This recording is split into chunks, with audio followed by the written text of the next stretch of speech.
بسم الله ما شاء الله، اخيرا عرفنا ان المقاطعة هي احسن سلاح.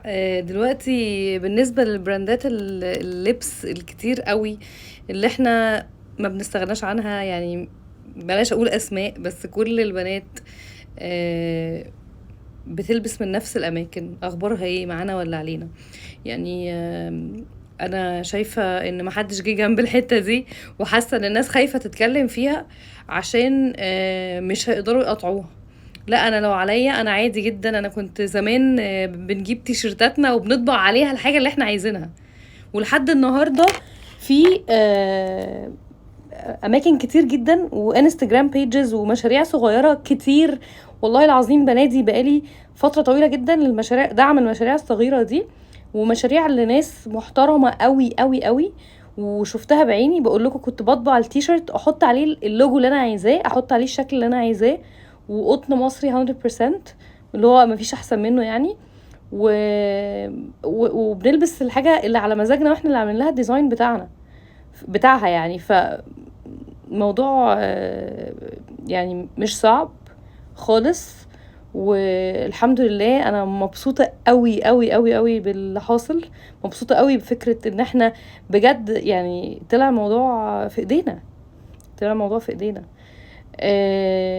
وزي ما الرئيس قال ان احنا لو حاجه غليت وقطعناها هتنزل سعرها.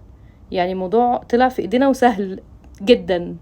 فما نقعدش بقى نندب ونقعد نقول اصل وفصل. لا، اللي مش عاجبنا نقطعه، واللي سيء نقطعه، واللي بيدعم نقطعه، واللي بيعمل يعني اللي ضد اللي شغال ضدنا نقطعه.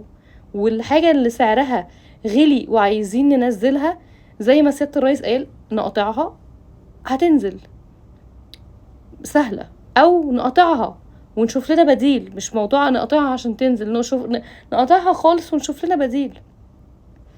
فانا مبسوطه قوي قوي قوي باللي حصل، مبسوطه قوي يعني باللي وصلنا له.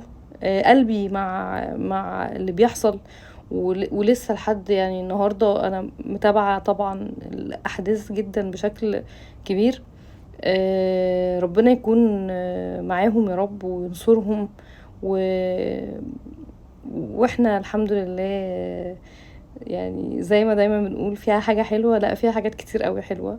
احنا حلوين وناسنا حلوة والحمد لله يعني الشدة بتبين المعادن، واحنا معدننا الحمد لله باين في الشدة، وبان قد ايه اصالتنا، وان احنا لا يعني في الصعاب بنقف جنب بعض.